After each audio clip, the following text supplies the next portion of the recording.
got the skepticism breaking it down. He's got the answers that are waiting to be found.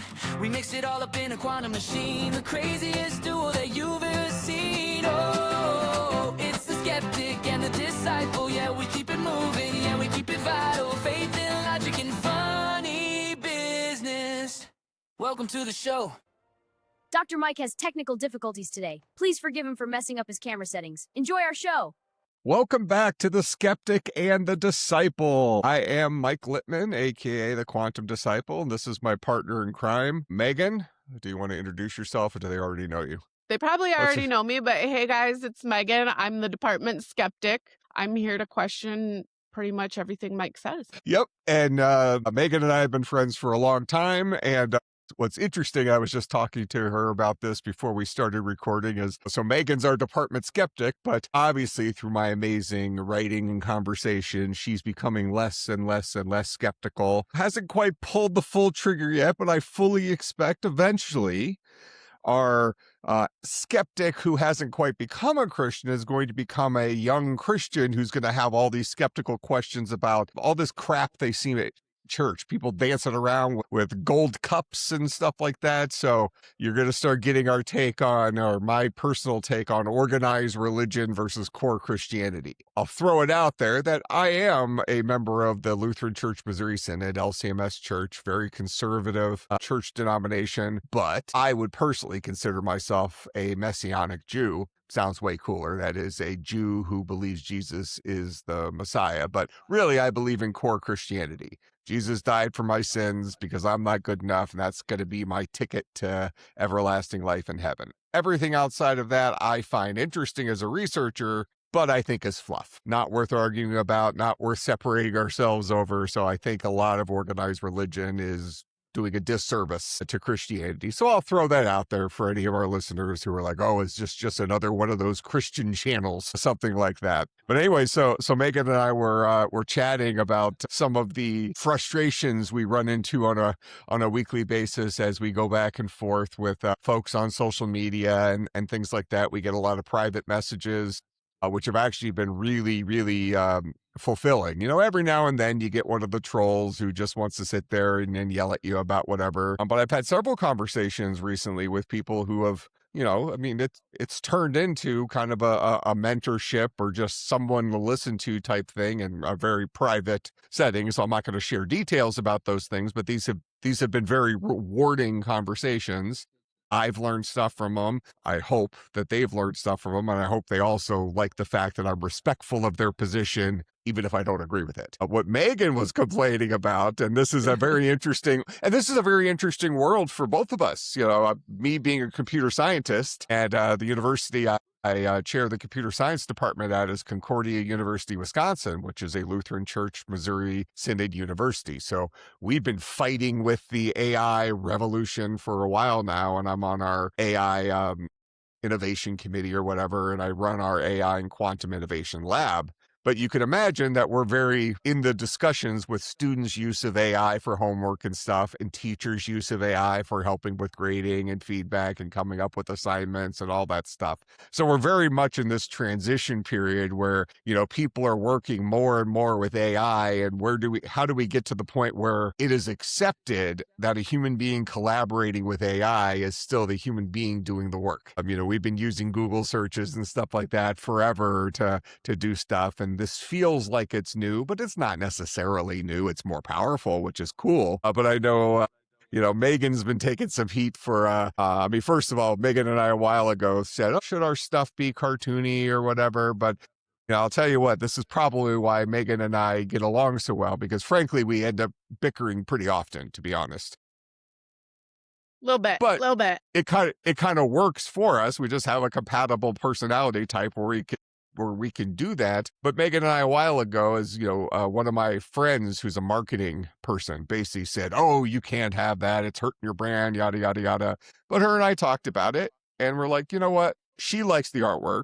I picked her because I like her artwork. So we're going to use her artwork. And if people don't like it, that's okay. It's okay for them not to like it, you know. But so Megan collaborates with AI as she's doing the artwork. I'll actually let her explain her process here in a second. I'll just tell my process here, and I'll actually try to keep it to 10 seconds. My writing process, which is my process of doing the research so I can learn about this stuff and I just share it with you, is a collaboration between myself, ChatGPT 5.2, Gemini 3.0 Pro, and Claude 4.5 Opus, and as well as Google and Bible and all those other sources. So I collaborate with those, and the final product has my seal of approval on it. Every word is passed through my eyes, but some of that's written by AI. So Megan, what's your process for your artwork that some folks have Yeah, been complaining about? That absolutely. I do all third the arm graphic was worth the complaint. The third arm was worth the complaint. Yes, I absolutely I do all the graphic design and the comics and animations for the Quantum Disciple and the social media, and I keep all of that active. I think my biggest thing is, I mean, I'm not an animator at all, but AI has given me the opportunity to go into different places that I'd never be able to go otherwise. And you're creative though. So you don't Yes, have the animator skills, although you have the brains to go figure those out because you've done it with the video editing stuff, but you're creative. absolutely. So all this artwork is trapped inside your head and AI is Mhm. allowing you to get it out. Absolutely. So what I do is I take all of your papers from the Quantum Disciple. We launch a paper every Tuesday and every Thursday. And I take those papers and I turn them into comics because you write really long papers. A lot of people don't want to read all of that. I'm working on it. So I know. But a lot of people don't want to read all of that. And so it's fun to take those papers and to put it into 6 comics that I release 2 a day of. And it gives the main points of these papers. And if people want to read more, they can absolutely go read more or listen to them. I have them on Apple Podcasts, iHeartRadio, Spotify. I have them everywhere. So if people want more information, they can absolutely go there, but it still gives people that don't want to read these long papers an option to see it. But my artwork is in my head. So obviously, I need something to help me create that. And a lot of people are complaining about the fact that, oh, this video, this cartoon is AI generated. Well, it's a cartoon. It's not real people talking. It's not like I'm taking Brad Pitt and making him say stuff. It's a cartoon of a character that we created, of characters we created. And we have cartoon versions of ourselves, along with Mr. G, who is our child little mascot.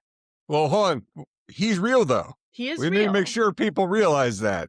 So Mr. G, and yes, he's been to my psychiatrist, is an actual elf on the shelf. He's a stuffed elf on the shelf doll that if you go to our about page on the website, you can read about him. But my wife got me him about, I don't know, it must have been a decade ago or more now, It was once a long my time.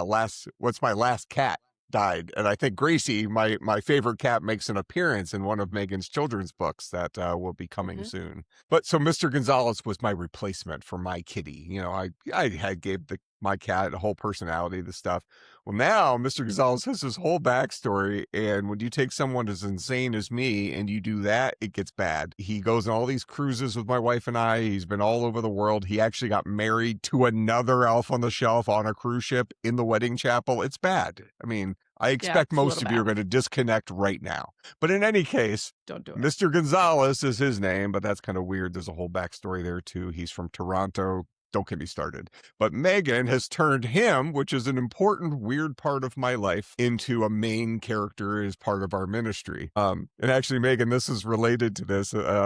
Years ago, because usually my wife, Tabitha, well, Tabby, I call her that, but my wife Tabitha, she'll let him travel with us, but she doesn't let him out of the room. So he lives inside of our cruise ship room, and the room steward will like put him in interesting positions or build little towel animal Now, friends for him and put sunglasses on him and do you stuff like tell that. Go them ahead. to do that, or do they just go No, ahead no, and they do just that do it. because he's sitting there? Yeah, because we prop him up in bed. You can tell that my wife holds him in bed so he sleeps with us and stuff. So you can just tell it's this thing. But we Right. once went on a Disney cruise with my brother and his family and his two boys when they were younger. And, so since there were kids involved, my wife allowed me to bring Mr. G to like dinner and stuff like that. And on Disney cruises, you rotate through restaurants, but your servers follow you around. And so this Mater D, who I have a picture with, at some point we'll post it on the website because some of this stuff is you can't even make up.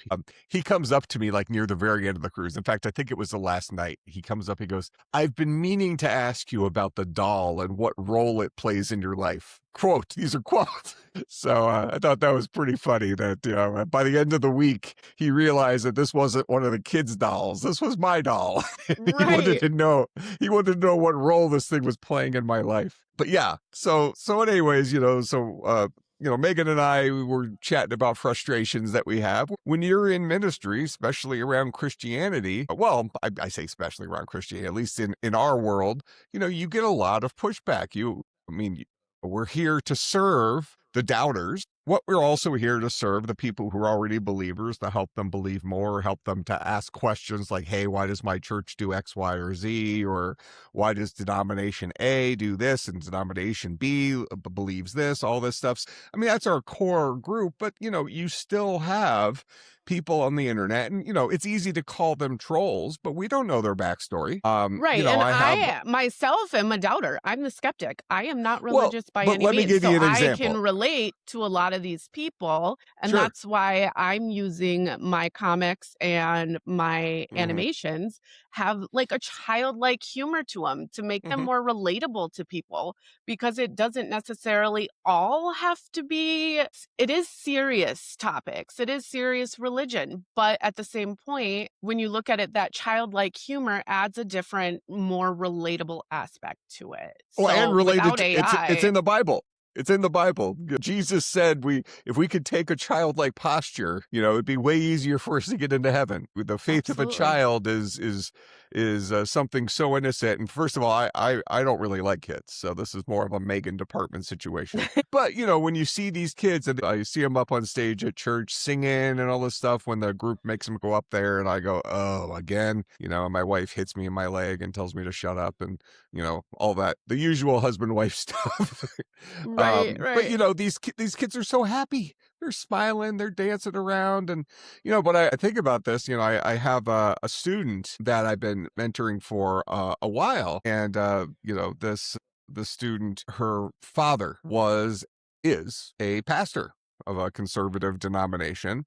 So just kind of put yourself in these shoes. So we have these folks who show up to come into our website or they come into our Facebook and they leave, heated questions, nasty questions, somebody we would call a troll because, they seem to be showing up with a lot of anger, and it doesn't really matter what you say to them. It's just, they just want to fight, but I think about this one student, and you just you don't know everyone's past, so she grew up with a dad who is a pastor of a conservative church. So that means her whole childhood, she was drugged to church, trying to be daddy's perfect little Christian girl. And, additional unwanted pressure might have been put on her because she was the pastor's kid and she should know everything about Christianity. She should be a strong believer. All these things. Well, we all, well, hopefully, I say hopefully, many of our listeners, many of our readers are, maybe going to be teenagers or adults or whatever, but many of us went through the teenage years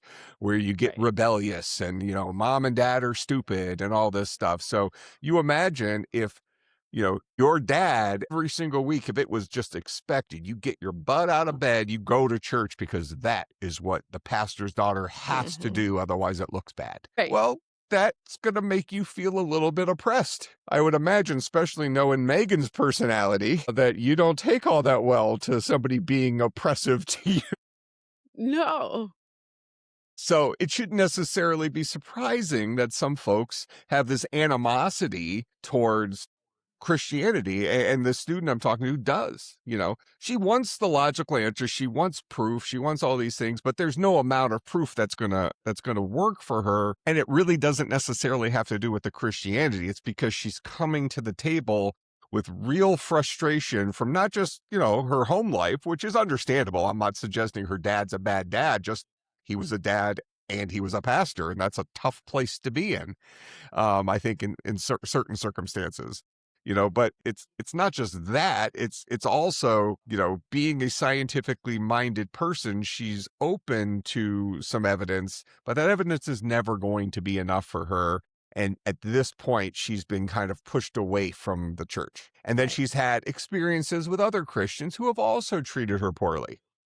She has her own frustrations, things that, college kids go through, teenagers go through, all these things. So everybody has their baggage and stuff. And again, I'm not going to share any of that here, but, the point is that she's got a lot going on.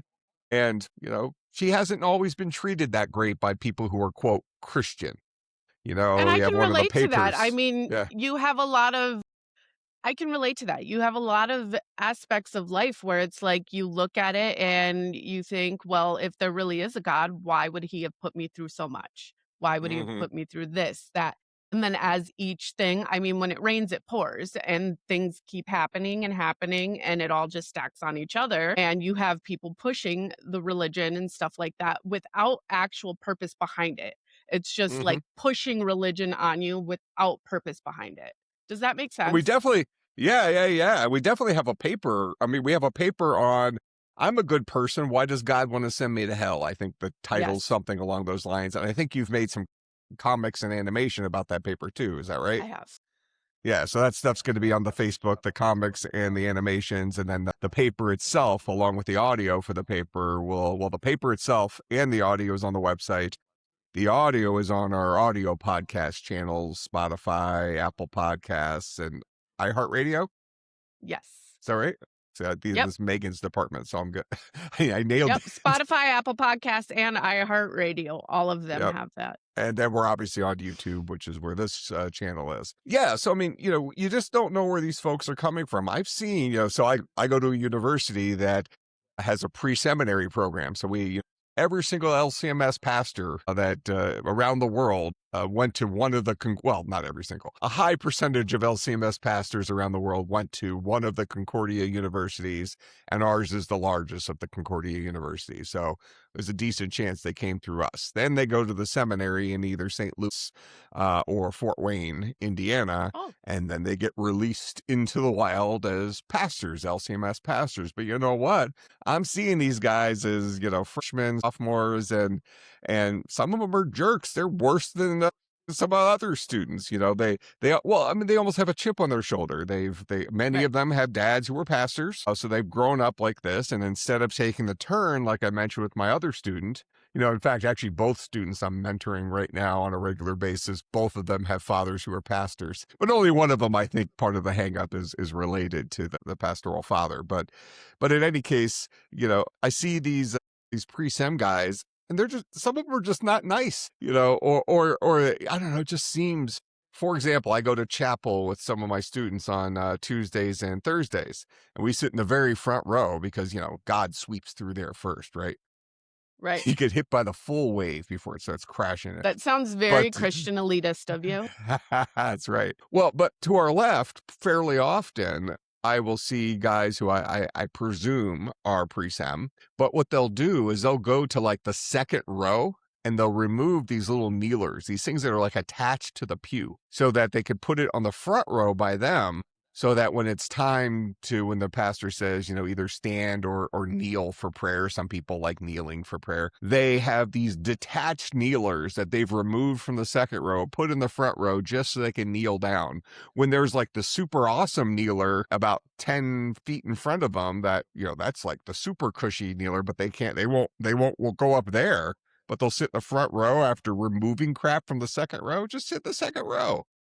Right. It just feels like too much on the nose. Like, it really feels elitist. So it doesn't surprise me that folks have had bad experiences with Christians that all seem holier than thou and are, you know, talking down to them and stuff like that. And, I don't, obviously we don't know people's hearts, but I would make the argument that many of these people who claim to be Christians maybe aren't necessarily actually Christians. They Like maybe we go to talked about in the church. last pack, are they just Yeah, going through the motions, going to going through church, the motions. eating Right. communion just because that's what you're supposed to do, not truly believing what you're doing? Yeah, Yeah. Or not absolutely. interested. Yeah. I mean, sometimes it's Right. not really purposely not believing. It's just like, hey, I've always done this, so I'm just going to keep doing this because, that's, us church people, Yeah. are this way. So You in go any through the case, motions, but you don't necessarily live it in your daily life. yeah, yeah, yeah. And it's hard, because even people who, okay, so I believe that I'm a strong practicing Christian. I go to church every single week, which you don't have to do to be a Christian, by the way, but I do. It lets you fellowship with stuff. My wife and I go to Bible study after that. I get a lot of free cookies from the people who bake stuff at our church. Now you sound like When Mr. G. Well, when I give, it's true. It's true. Well, he's my alternate ego. So whenever I want to do bad stuff, I make Mr. Gonzalez. I blame it on Mr. Gonzalez and I do it. So when my wife yells at me, yeah. So when I give money to the church, I earmark it for it's the coffee fund, which also does all the cookies and stuff. So that's where my money goes. I go That's there and drink funny. a pot of coffee and eat all the brownies and stuff. Mhm. So I do all those things, but I do my research. I'm very academically interested in Christianity, but but I'm also, I think a strong believer, but it's not based on emotion. I'm not swinging my arms around and stuff. It's just, it's more of the logic piece of it. It just all makes sense to me. And once I look at my stuff with quantum mechanics and quantum computing, it just starts like, oh my gosh, it like kind of comes alive, but you can't start with quantum mechanics. You have to work your way up to getting into something like that, but it's just fascinating stuff.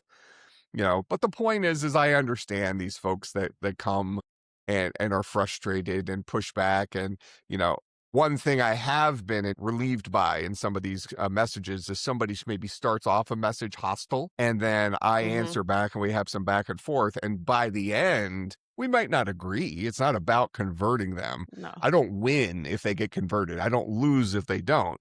My job is just, I don't want them to be ignorant of something that I believe. Maybe I'm wrong.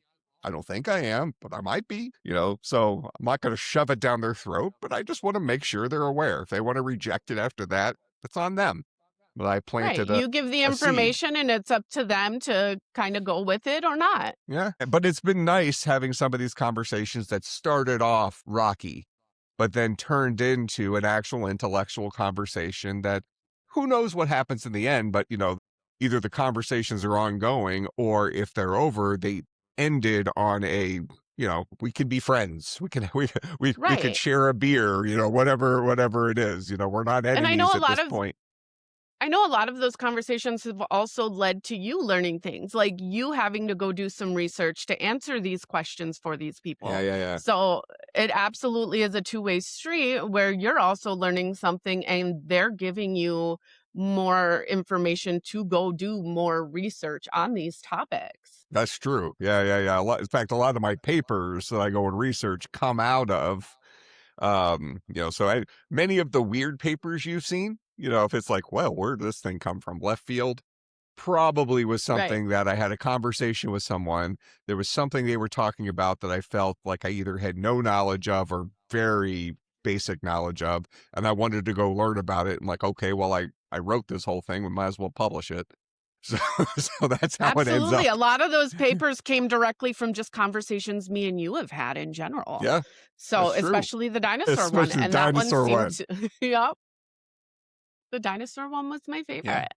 And And Noah's that's Ark. okay. And so, a lot of Well, this that's one of the content tougher that we're ones. providing comes from people, real Mhm. life questions that people have that have conversations with you. Well, and Noah's Ark is actually a kind of a perfect example, because it's easy for us over time, like for instance, kids are told the story of Noah's Ark. They're told these various Bible stories, but it's a story. Is it real or is it fantasy type stuff? So I think a lot of us grow up kind of thinking about like this flood, this Noah thing. Well, that's something we learned as kids. Hmm. That's a framework for something. It's not something that actually happened. And so then when we get older, we just make this assumption that that is a true statement, that it did not happen, that the earth is millions and millions and millions of years old and evolution's a true thing and all this stuff. I mean, I was just having this conversation with someone this morning about this. I have a paper on whether or not evolution is true. Go and read it, please. But also do your own research. Don't just take my word for it. Hopefully I've given you a foundation. But if something doesn't sound right, I'm go still check going it. to argue with you. I'm probably going to argue with you to the death on how all these animals fit on this ark, because this isn't a very big ark. So, And that's fine. anyways, But even let's just look at the evolution situation. We are still taught to this day that evolution is true. And when we say evolution, generally when people say evolution, they're talking about something called macroevolution. That is big stuff. So a single cell organism becoming another animal, which that animal then becomes another animal, and so on and so forth. So this is the idea of like we came from apes type thing. And any science after 1970, somewhere in the 1970s, when we really had the ability to see how cells work, the actual how cells work, not, atoms are the smallest thing. We had the electron microscope, I think, in the 30s, but in the 70s, we figured out how atoms work and we saw DNA. Evolution is just a false narrative. Yet we assume that it's true because everybody's been taught that it's true. And we just right. take that to the bank because when you're students, you don't care. And then evolution gets thrown at us all over the, all of things we watch on TV or things we watch on YouTube, whatever it is. As a scientist myself, I know many scientists who are believers, especially in maybe the quantum space where we're actually seeing how the world is built. I think I've mentioned before, I like to call them God's Legos. Well, especially But coming from someone who isn't religious at all I have to go off of is what I've been taught in school over the years in just mhm. common life. So, I mean, there's a lot of people out there that are just like me that aren't super religious or scientists or any of that. So, we're just going off of what's been taught to us. Right. And you don't know what you either don't know or what you were Hmm. mistaught. So you were Correct. taught something about evolution. You were taught it from the perspective that, this is fact. That's how it is taught, is that this is how the world works. And that's a disservice to truth. First of all, forget about Christianity. It's a disservice to truth because you're Hmm. you're you're feeding people bad science. That science maybe would have held some water before the 70s. But once we started discovering DNA and seeing how cells work, and especially once we started getting into quantum mechanics type stuff, which also is true. These are mathematically provable things, but oh my gosh, it's creepy as anything. Some of the way things work, it doesn't make any sense. Factually, again, go check it out for yourself.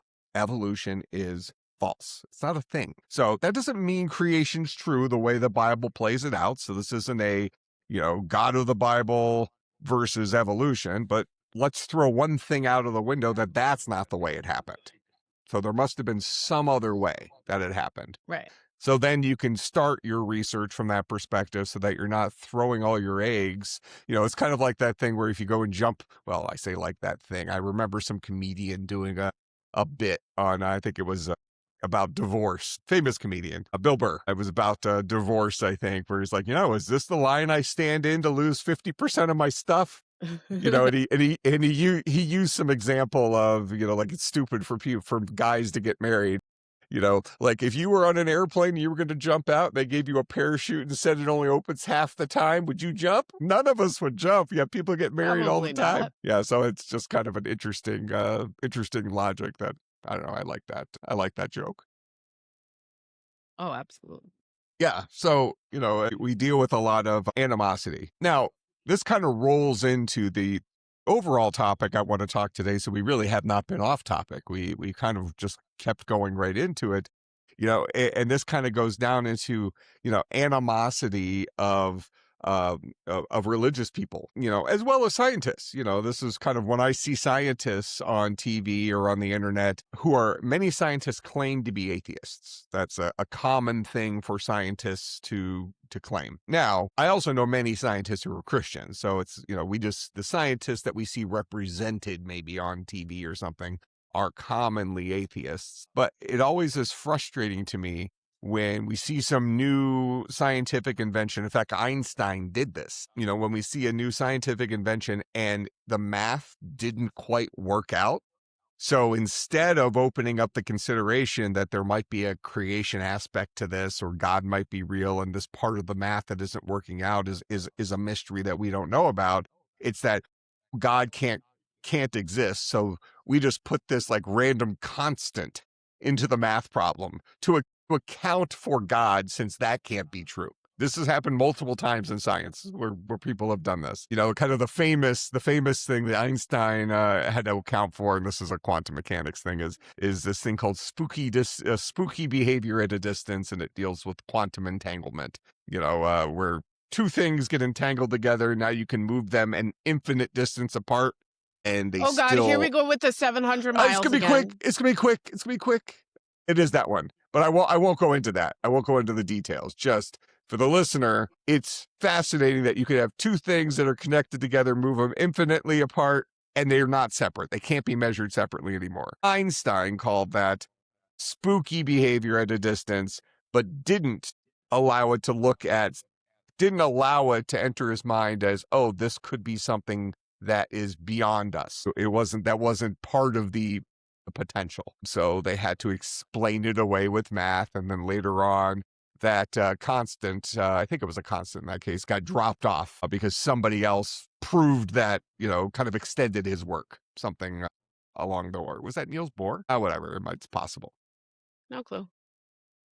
But yeah, so in any case, we make these different assumptions. And what I wanted to do is I wanted to kind of take us back to the time of Jesus. So we're going to be sitting at, in the ballpark of 30 AD. In Jerusalem. Now, first of all, as when we talk about, people who come in angry, for instance, I'll have conversations with someone who, right off the bat, it's like, oh, well, maybe, or it's not even maybe, just, oh, Jesus is a fictional character created to tell these stories, just kind of like Mr. G, let's say. He's a manifestation that humans have created to do something. Now, when someone starts with that gives me a very clear message that this is not something they've looked into. Throw all the God stuff out of the window. Jesus was a real living human being.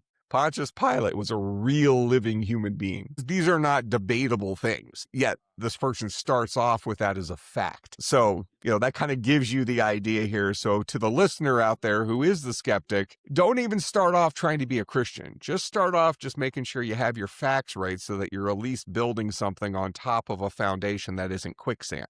If we end up at different places when all is said and done, I can't help that. It's maybe I'm delusional, who knows? But at least build your castle on top of a good framework. But now, so we go back to around 30 AD. So this is the time Jesus was wandering around and doing some stuff. So during that time period, when Jesus came, he, made all these friends. He was hanging out with kind of what we would call the losers of society, the strength in society. And you also have to understand the people of the time. I mean, this was a complicated world to live in as a Jewish person back then, because the Jews were not free. They were under the thumb of the Romans. So you had one of the most successful empires in the history of humanity, probably the most successful before you arguably put the United States into that category with military dominance. But Romans were the real deal. And rather than trying to control the Jews themselves, they let the Jewish religious leaders kind of do it for them. So it's almost like that the Jewish religious leaders, the Pharisees, kind of almost worked for the Romans. There was like an understanding, whatever. So it shouldn't necessarily surprise us too much that some of the religious leaders at the time were maybe on the political side, where they kind of had to balance this thing between not ticking off the Romans, where they're more trouble, where the Jews become more trouble than they're worth, as well as holding a religious line, because the Pharisees were the keepers of truth. But this is kind of where truth becomes interesting.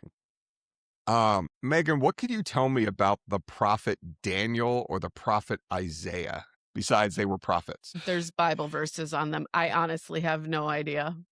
So they're Bible-y guys, right? They're Bible. They're in the Bible. Okay. All right. That's So you've heard the about as far as names. I got. Okay. So whenever you're in the Old Testament of the Bible and you see a book that's that has like a dude's name on it, probably a prophet. So that's probably a person, and effectively what a prophet was is he received revelation from God and then shared that with the people of his time. Now, what's fascinating to me, not being able to step back into those times, but like we take the times leading up to, like, for instance, King David, who other people have said, oh, he was also a made up guy, kind of like King Arthur, maybe. We have evidence King David was a thing. Does that mean that he was the chosen vessel of God for these things? No, but he was a dude.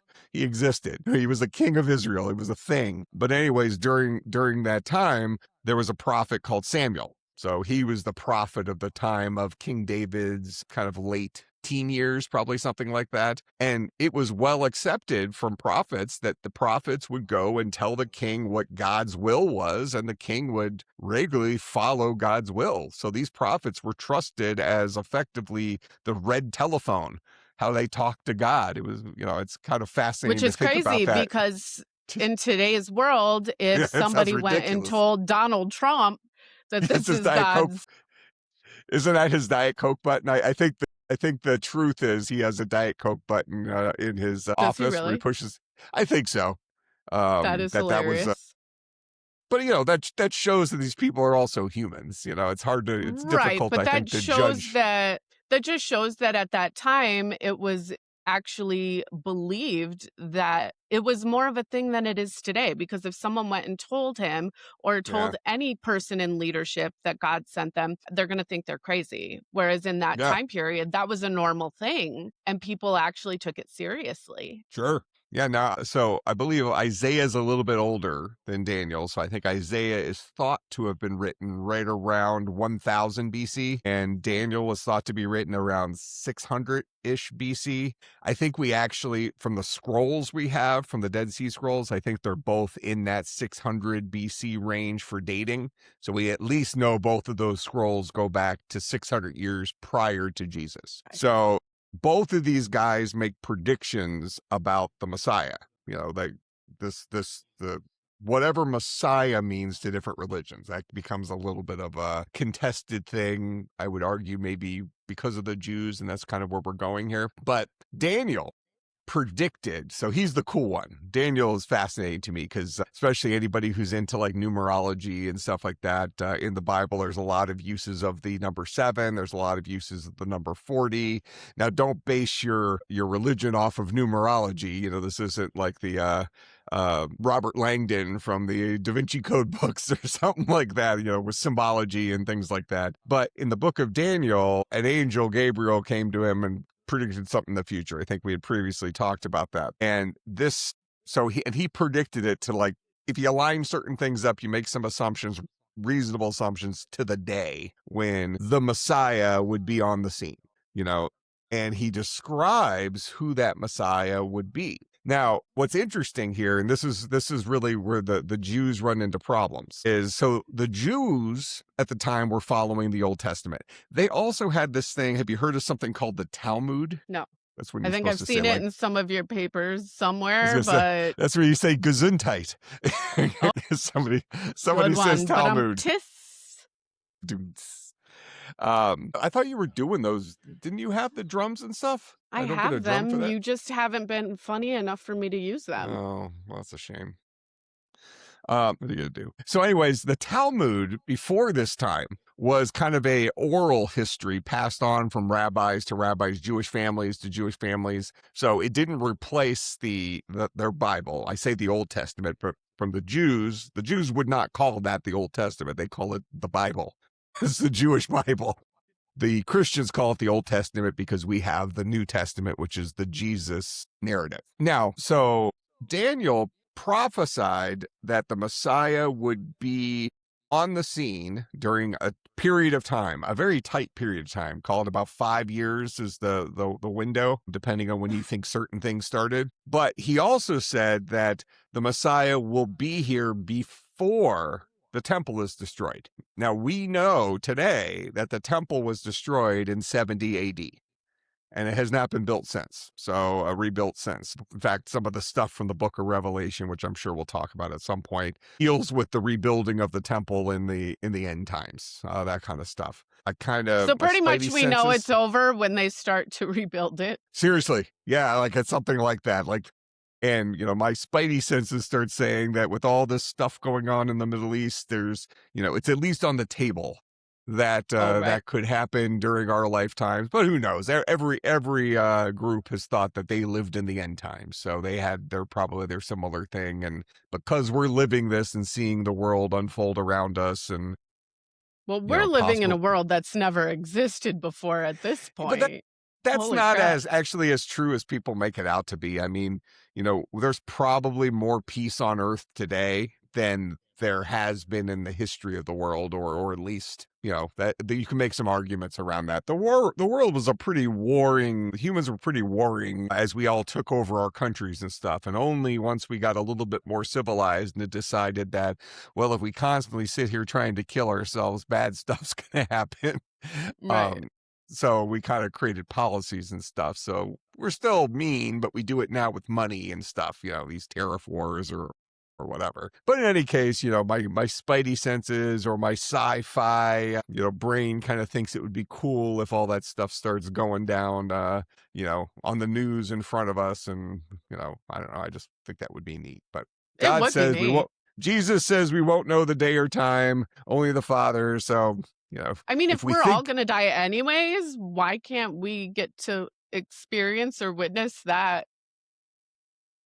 That'd well, be yeah, pretty but cool. then hey, but Megan, this is the carrot then, because what's going to happen? Well, some people believe this. We have a paper on the rapture, which is when Jesus comes to collect his people, and there is a belief of pre-tribulation rapture, which means it will happen prior to all the bad stuff that's going to go down. Now, I'm a member of a Lutheran church. We don't actually believe the rapture is a thing, but I don't know if I have a strong belief in any of, because it doesn't necessarily matter for salvation, but I kind of hope that it's a pre-tribulation rapture. I think that would be cool. Plus it Mhm. aligns with the Left Behind books, which are one of my favorite series. Which means But I need to get on the train quick well, if that's what this I'm is going saying. to So happen. what's going to happen is if this went down today, Megan, which, hey, we need to I'm be ready. If screwed. this went, you're screwed. Yeah, if this went Mhm. down today, I'm going to be poof, up in heaven with Tabby watching this whole crap go down. Hopefully God has a big screen, but watching this stuff go down, and you're going to be down here going through hell, literally. Yep. But there can be converts during that time period, so you won't be screwed necessarily. At least I believe there could be converts during that I that think period. I think the Bible supports that.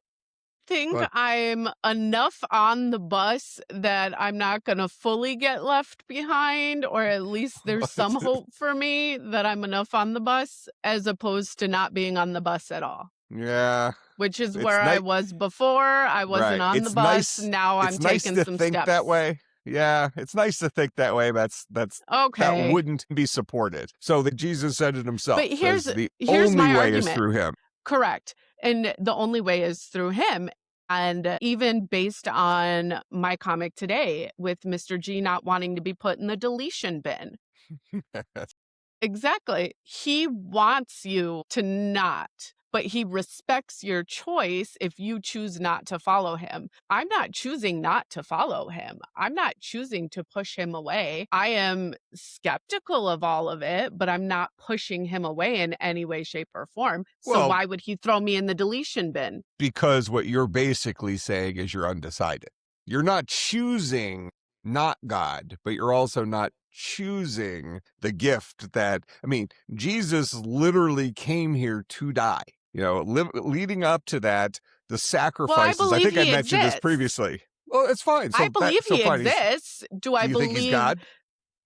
Yeah. Do you think he's God?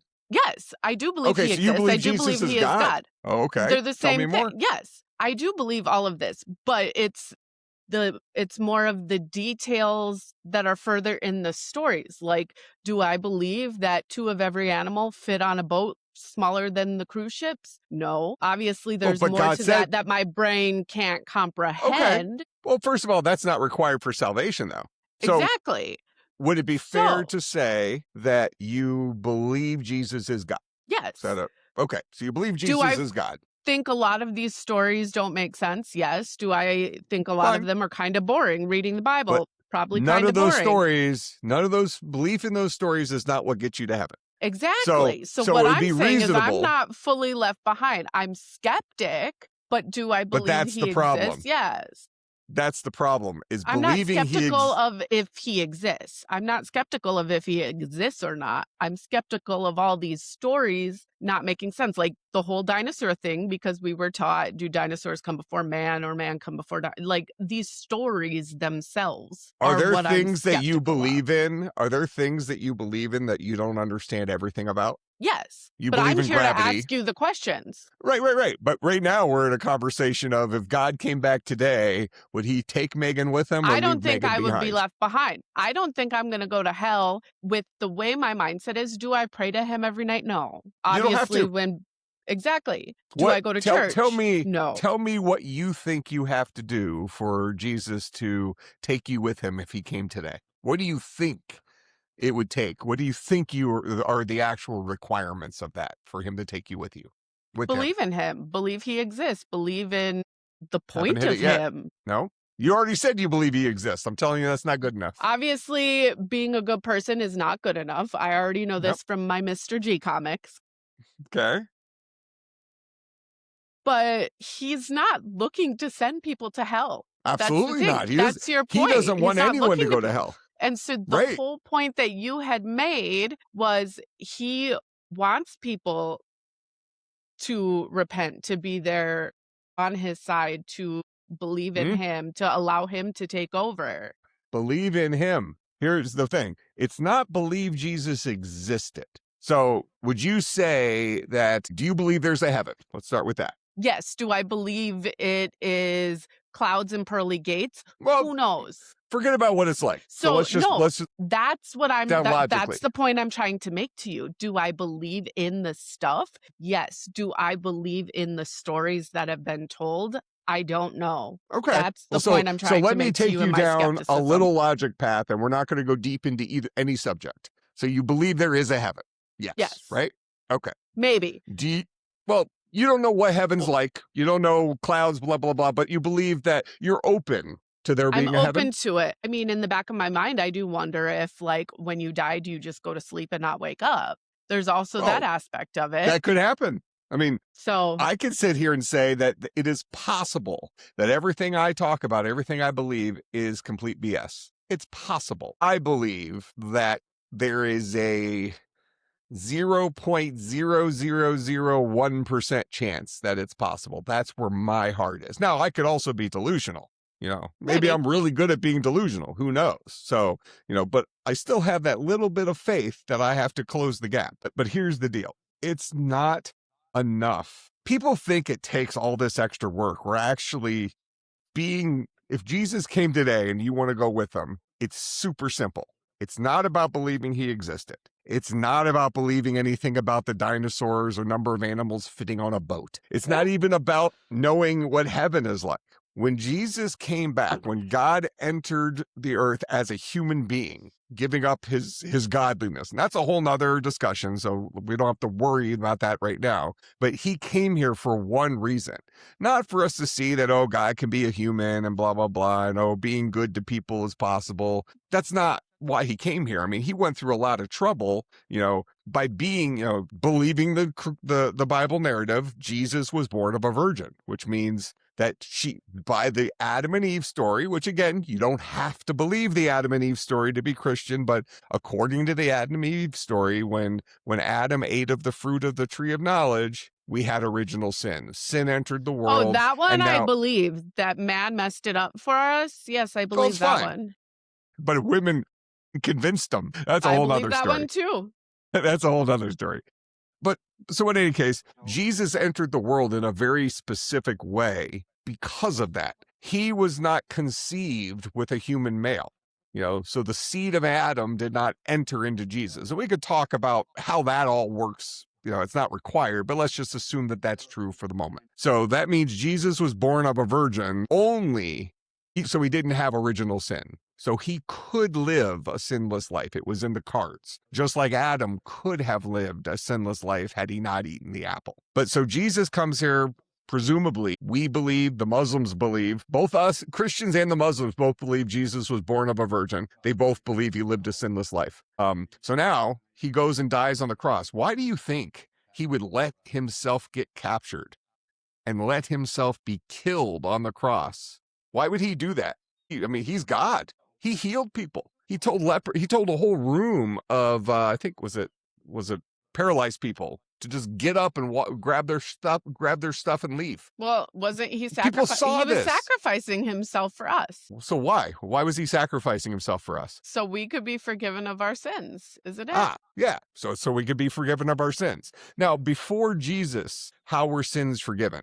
In the Old Testament or the Jewish Bible, there was this whole list of rules that had to exist. Weren't you sacrificing animals? Oh, yes, you were. You were sacrificing animals. So you had to go to the temple, and depending on the kind of sin you committed, there might have been some different rules for the sacrifice and things like that, but you were sacrificing animals. Well, once the temple was destroyed, there was no more sacrifices. You no longer had a temple to sacrifice your animals at. Now, leading up to that time period, although, well, during Jesus's time, the temple was still in place. So there were still animal sacrifices. In fact, so one of the what times was the time difference versus when the temple stopped existing versus when he sacrificed himself?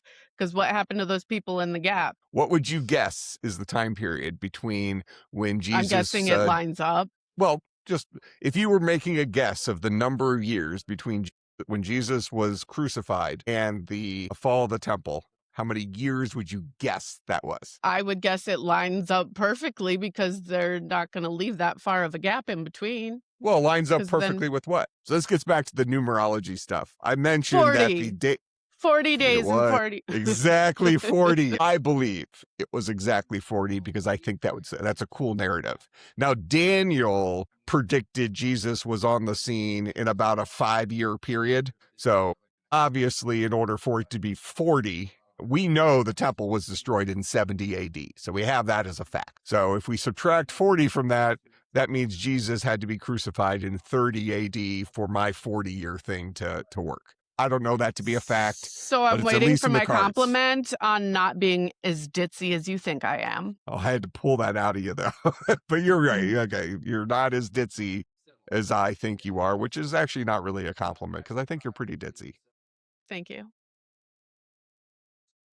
Well, so anyways, up to that point, there had to be an animal sacrifice to get rid of some sins. Well, so people, when they would come to the temple, there were money changers because there was a temple currency. People had to change their money from different places. That's when Jesus went in and started flipping tables because this is all happening in the synagogue, in the temple. So anyways, Jesus gets captured. He knew he was going to be captured. Days before he was crucified, he claimed that he was going to be killed. He was going to be, and he would resurrect 3 days later. It's like a called shot. He also said he was God. He forgave people of their sins. He performed all these miracles. Nobody was questioning these things back then. These were all things he said. These were all things that people saw him do. Nobody was questioning him. These were things that people saw back then. Well, and I think the reason people question it so much today is because it's all stuff that happened back then. We're not seeing any of these things happen. We're not seeing any of it really happen in our daily lives or on the news or in anything. It's like God has gone quiet. It feels like God has gone quiet. Yep. Right. And there is an explanation for that. And we'll spend an hour on that if we go down that pipe. But there is an explanation for that. But let's go back quickly. Keep in mind you have a 5-minute warm-in. I see I have my clock up, so I'm going to try to be well behaved. So you have to look at. So let's go back to Daniel. We mentioned earlier that Daniel predicted when the Messiah would be on the scene, and Jesus fits that time window. Daniel also predicted that the Messiah would be killed. Does Jesus fit that narrative? Yes. Yes, he does. Daniel also said that Messiah would be on the scene and be killed prior to the temple being destroyed. Now, that doesn't mean Jesus is the guy he's talking about, but Daniel said the time period, he said what would happen to him, and he said the latest time this could happen. So basically, Jesus would be on the scene, or the Messiah would be on the scene in this time period. He would eventually be killed, and it would be before 70 AD, is what he said. Now, when Jesus was here, Jesus claimed to be that guy. He performed miracles. He said he was God. He did all this blasphemous stuff. Again, that doesn't make him God, but all this stuff lines up. Then he's killed on the cross. He had said he was going to be resurrected 3 days later. He was. Now, the people who push back against that, they're not saying, many of them at least, are not saying that he wasn't seen to be alive 3 days later. They're just saying there must be another explanation. Maybe he wasn't actually dead. It was as if he was asleep, things like that. There are many takes on this, so I'm not throwing this in there as like this is just a strong fact, but I believe it to be true. And especially when you put it up next to all the other stuff. So people definitely saw him after those 3 days. In fact, 500 people saw him at once. And these weren't just his buddies. These are not just his 12 apostles. He walked through walls. He did things that were more gaudy things back after the resurrection. Yeah, he didn't keep it on the down low with his full human sense as he did before the resurrection. So after he was resurrected, he had some extra stuff going on. Could you imagine if he came today and walked through walls in front of 500 people? We probably would say it was AI created. Right. Man, that's going to be scary. And that's something, again, I thought about. Like, would I even notice him if I saw him? I would say I'm not a skeptic because I believe all this stuff, but I'd come at it from like an evidence perspective. But would I notice Jesus if he was here today, or would I, push him to the side just like everybody else? I hope I would notice him, but I'm not sure. I'm not sure I'm saying that with full confidence. I mean, I live in today's world too. Yeah, today's world is something that I think we're all a little more skeptical when it comes to that, and so quick to jump on the crazy train. By the way, how long do you think Jesus was around after his resurrection? How many days? 40. 40 days after his resurrection, before he was ascended into heaven, which was seen, him ascending into heaven, but by a couple of his apostles. Okay. There's also something called the transfiguration, which actually happened prior to the crucifixion, where it was like they saw Jesus talking to Moses and I think Moses and Elijah at the time. Guys who are dead or in heaven, right? And they saw him talking to him like Jesus was in this other realm type thing. He was transfigured. And Jesus said, don't talk about this until after my death and resurrection. Now, this could just be a crazy guy babbling this stuff, right? But these are things that we have reasonable evidence that at the very least, this guy named Jesus said.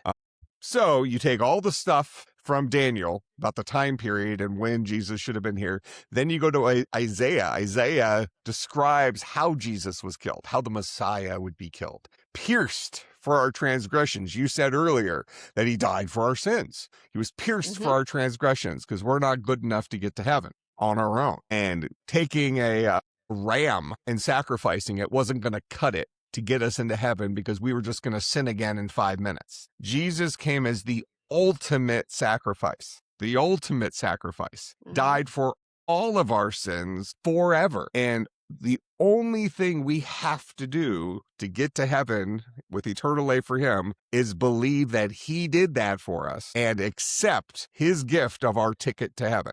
But the only way for him to take us with him to heaven is by accepting that gift. Not believing that he's a real person, not believing that he died for our sins, but truly saying, I can't do this on my own. I have to turn the wheel over to Jesus. That's tough. It's tough for human beings to let go. None of us are very good at it. Let Jesus take the wheel.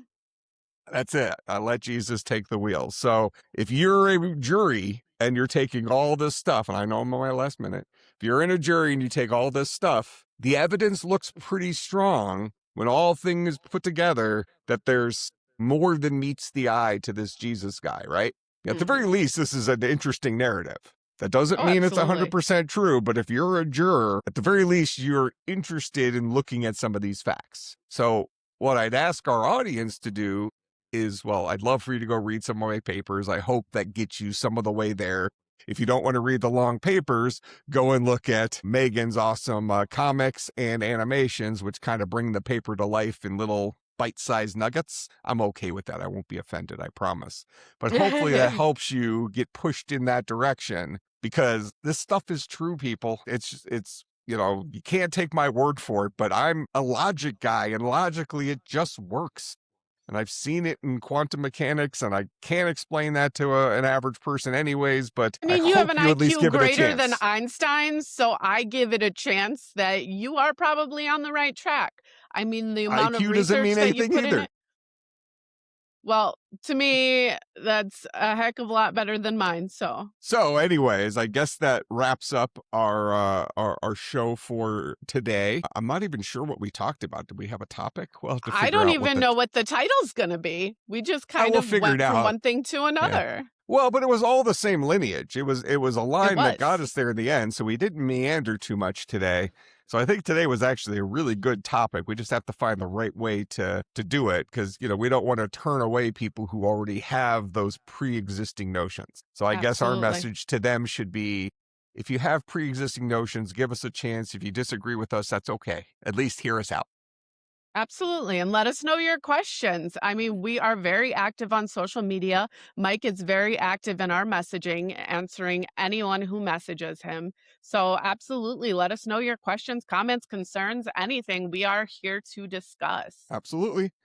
All right. Well, until next time, and I think Megan and I are going to be figuring out if we're going to do another recording this week. I'm away on vacation next week, so we don't have an I think answer we yet will if there's going to be a show pre-record. next week. Yeah. I think We're we'll going to pre-record pre-record. when yep. And All then right, I will so have it launched next Friday, just keeping it normal on schedule because yep. And I'll still be able to answer fun. stuff. I have internet. We're on a cruise ship. I'll have internet, but Must be doing nice. a podcast might be rough. It'll be 80 degrees. Wisconsin's 20 today. Where are you going? Caribbean places. We're going out of Fort Lauderdale on the new Celebrity XL cruise ship. All right. Well, must be nice to be Mike. But hey, everyone, thank you guys for watching again. Hit that like and subscribe. It keeps us going. All right. Take care. Thank you for watching. Hit that like and subscribe. See you next time.